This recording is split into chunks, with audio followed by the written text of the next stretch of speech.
Ashamaa harka fuunee kabajamtootaaf jaalatamtoota kiyyaa nageenyi kiyya kan jaalalaa kan kabajaa bakka isin jirtanitti isin bira naaf haa ga'u isiniin jecha guyyaa har'aa nama isin jaalattan nama isin kabajitan tokko Amina Tuubii irra isin affeeree jira. Eenyuun akka ta'e walumaan laallaa biraan keessa irra dalaguu deemu maal akka jedhee deemu dalaguudhaaf deemu walumaan laallaa isin ammoo nafaan waa dhageeffadhaa isiniin jecha. Asuma warroonni maatii kennan taane maatii kenna ta'a sabskiraayib godha laayik godha sheer godha nuti dabalamaa isiniin jenna. Turtii gaarii gara bilbilaa deemna.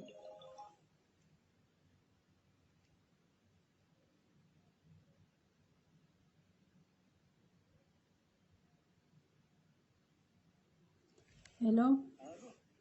Hello. Salaam alaikum. Akkam naga jirtu?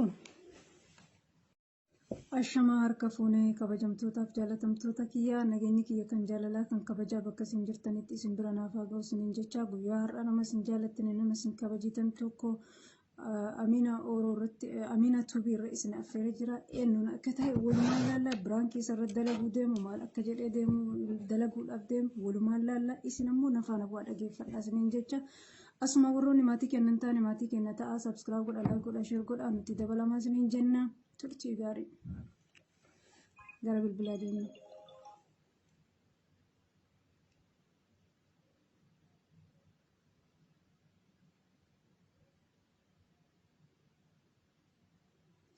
Hello. Hello. Salaam alaikum. Akkam naga jirtu? Anifati jiraannu jechuun jechuudha. Jechuun ni jiraame baqa. Anifati biyya mani keessa jiraanne ka wajjin. Anifati.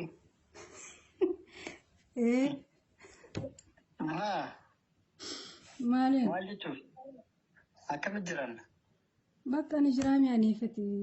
Jaalalti falagoo gooftaa jetti miti Oromoo yeroo mummaltu. Jaalala samiire. Jaalaluma bakka abbaa manaatiif haadha manaa waliin taanee jiraachuu. Jaalalli maal fagoo nama qabu akkamitti? Maaliif? Akkamatti jaalalli namni yoo xiqqoo wajjin jiraatee qaama fuuldura jiraatee nama qabdi malee.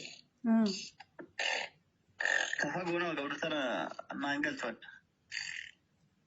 Saayid maal fagoon jaalalli fageenya hin qabdu haa? Maa jala namni? Anifati jiraannu jechuun jechuudha. Jechuun ni jiraame baqa. Anifati biyya mani keessa jiraanne ka wajjin. Anifati.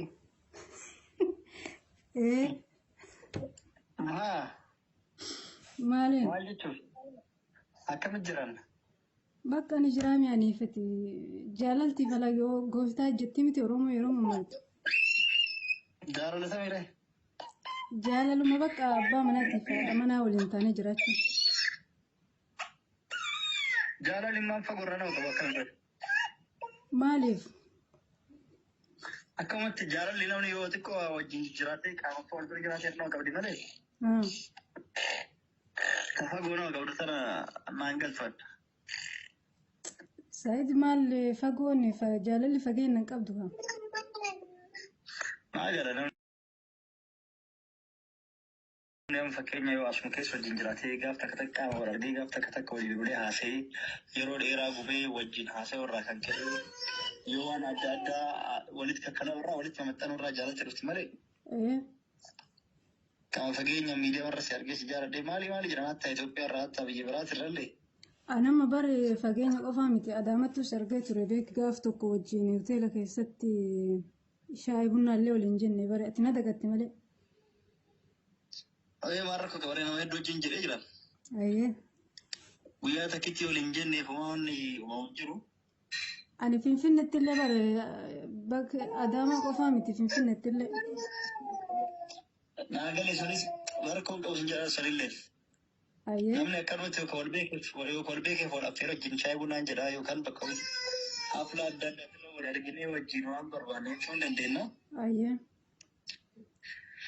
Garuu kama akkanatti amma silaa namni wal jaalate yeroo sanuu bara amma wajjumaan wanni ejjenne wala amma nama hedduu wal arge garuu eenyuun akka argillee amma sun yaadachiiste illee wal quban qaban fa'aa ijoollee hedduu fa'aa wajjin dabarsee tabarnoota illee wajjin gorsii fufurtaa turre illee hedduu jirti. Akkatti waan adda addaatiin wajjin guruppii illee wajjin bakka hedduu bashannanaa fa'aa oolu jira. Sanyiin san keessa yoo osoo takka taate ijjaare dhufaa. Lakki gaafsan baran dafteellee biyya Yamanii sanitti hangaafsa Yamanitti illee daftee deebitan se'u. Mucaa hiriyaa keetii tokko uffata aadaa ordor godhu tokko Sayidoon akkam ta'e nan barbe qaraachitti deebi'ee naan jedhe.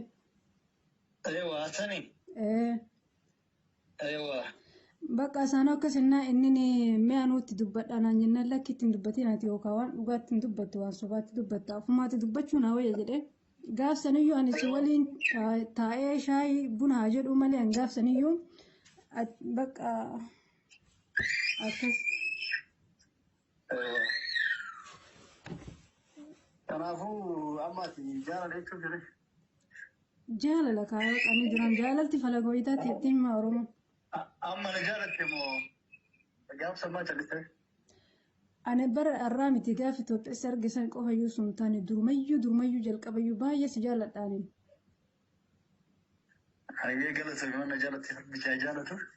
Hayyee. Maal gooree fagoo jirra adda silaas jirti sirraa ficcisiisa. Rakkoon qabu kan dhufaan biyya san. Kalaas gaafuma dhufte maal gosa wayyaa maal gootii deemtee ani fatu jiraan namni guyyaa dhufte wajjin haasofna. Lakki kaa'isin man dura deemu wayyaa maal taate Sayid? Akkamitti amma ilmoo walirraa qabnaa akkamitti musadiin akkamitti ishii fi ilmoon na biraa deemanii akkuma ta'a. Maaniyyuu si dhufaa jira. Bakka isaan lamaaniyyuu haa ta'an martuu wajjin jiran namana tokko keessa. Yoo akkas taate hin ta'a wajjin jiraachuun jiraan garuu obbolummaa jiraatta kaas. Lakki obbolummaan barbaadu kan abbaa manaa taanii waliin jiraannaa malee. Abbaa manaas yoo ishii fedhii sii ta'e na yemmuu. Maa shari'aan afur hayyamtee miti maa?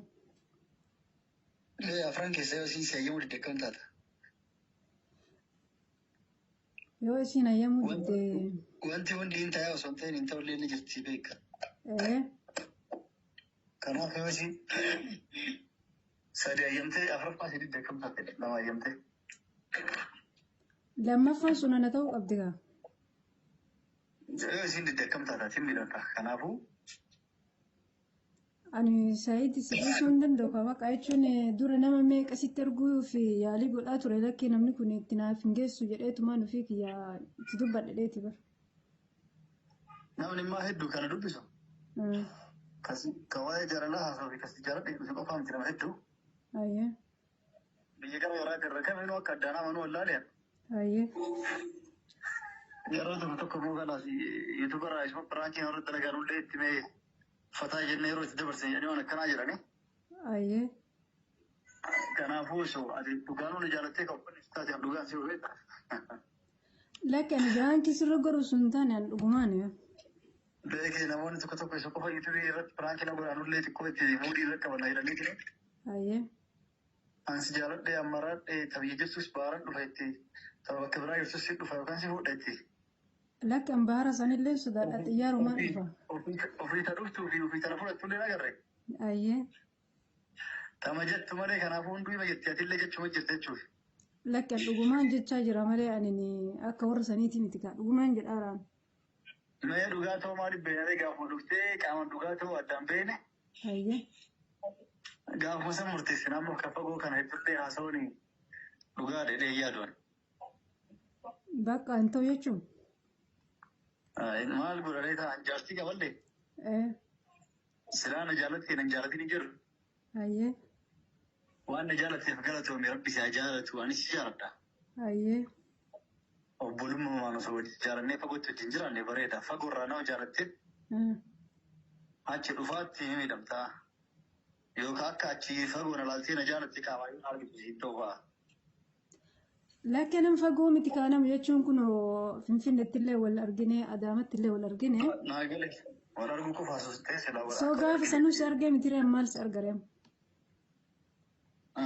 Gaafa sanuu si arge maal? beek qaamaan argitee qofaaf miti namni bar ijaa wal argee qofaaf kan ta'e Ayyee. yoo akkasaa waliin jiranitu qaamota jedhee wajjinuu ka jaalala eegallee wajjinuu ka jiran taate Ayyee. achi kaatee dhuftee mana jibbite akkam taata. Lakkiin jibbuun. Dura maasi jaaladhe deebi'ee maasi jibbu. Jaalala ijoo waan na jaalatte booda wajjin jiraachuu eegallee na jibbite akkam taate yookaan mana kiyya siin taane yookaan kana siin taane Ayyee. yookaan jiru biyya kana siin taane achi kaatee as dhuftee akka miidhamtu siin barbaadu kanaafuu obbolummaa wayii jaalannu rakkoon qabu siin jedhaan. Bakka hin ayyamtu.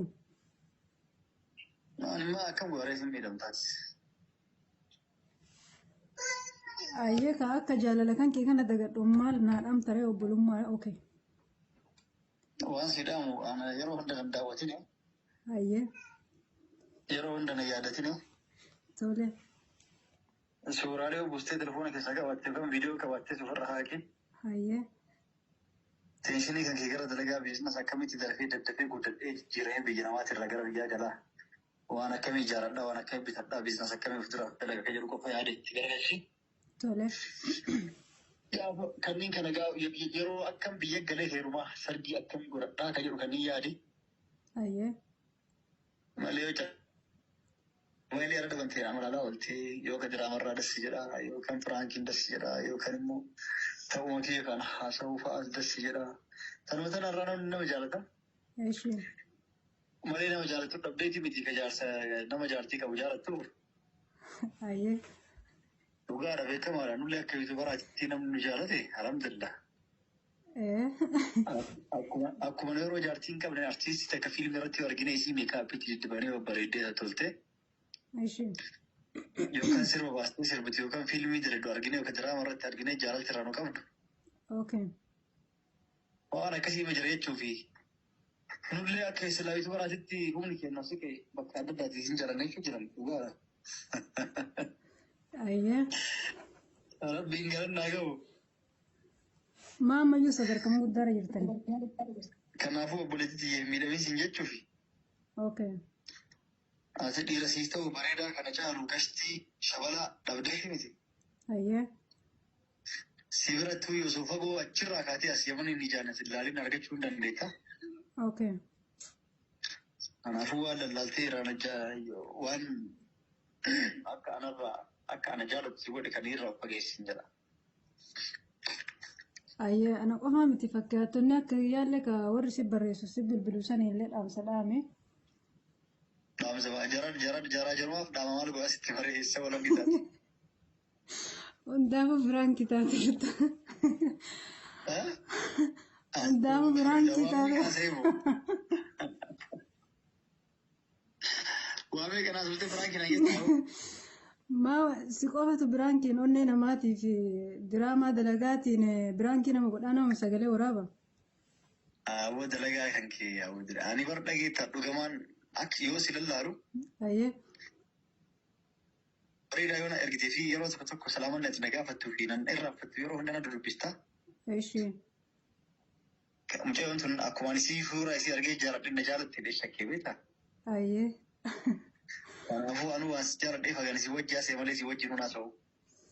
Galatoome asumaanuu ulfaadhu haganana kabajuu keetii fi ani salaamata wanti si gaafadhuuf simatu nama kabajaa namaa qabu nama kabajuu. Amma kun dhugamaan na aarsiti kaan an duraayyuu beektaa xiqqoo of tuula jedheeti malee anuu si jaaladhee jira. Santaatu nan dhufamaan rakkoo qabaare. Dhugaa si jiraan ta'arra hin jiru. Dhugaa si jiraan ta'arra hin jiru. Urgi gaafa suuraa keenya ergiteetti guyyuu zuun godhan laala. Okay, anillee bara akkuma san si laala si qofaa miti. Anillee nama si laala garuu. Bakka onni mitiin wal keessa jiran fakkaate. Inshaallah rabbi wal keessa naa godhu.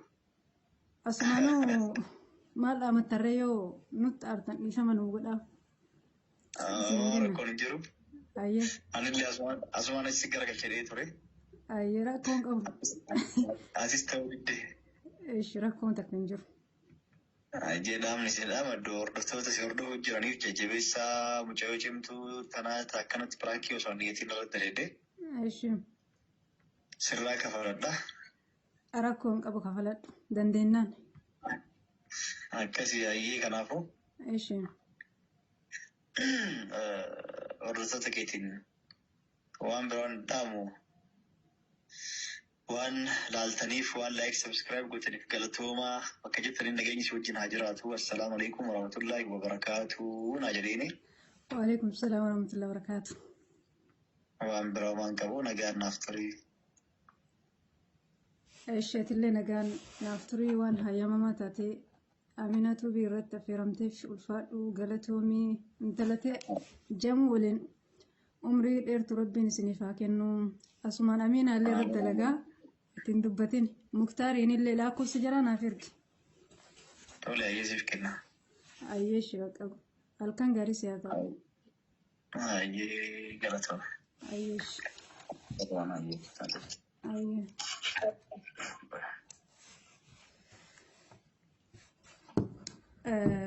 Hordoftoota keenyaa Said Biraankiin haa ta'uu didee asumaan jechuudha warroonni tasa ta'e yuutuubii kiyya namni dhageeffatte anii fi Said Biraankii Said irra godhe malee haadha manaa isaa qaalii fi kabajamtuu fi jaalatamtuu rabbiin umrii waliin isaan haa dheerissu. Akkuma sana ilmoo isaan lamaan jidduu keessatti argamtee rabbiin guddisee fi bakka isaan yaadanii fi bakka isaan barumsaanis diinii rabbiitiinis rabbiin sadarkaa naa ga'uun isaan jedhaani. Asumaan jechuudha abbaa mana namaatii maaliif itti bilbiltee namoonni tokko tokko osoo waan hubatiin nama arrabsitanii. Kanaaf anillee abbaa manaan qaba. Nama qubeellaa naa godhe yookaan immoo fakkeessuu sun taane nama qubeellaa godhadhee qabu jira. Asumaan abbaa manaa kuwaatillee viidiyoo kana yoo daawwatte akka biraankii ta'e viidiyoo ka'umsarraa haga dhumatti dhageeffadhu. Said jechuun nama maatii horatee qabu. Anillee nama bultii jaaladhee qabu. Obbolummaan illee si jaaladheeni innillee obbolummaadha. Kanaaf immoo hamma viidiyoo biraatiin walitti deebinutti nagaan nuuf tura isiniin jecha viidiyoo kana subscribe godhaa maqaa Saidootiin laayikii mee kumushan naa godhaa. Kanaaf immoo assalaamu alaikum warahmatullahi wabarakatuh. Bye bye.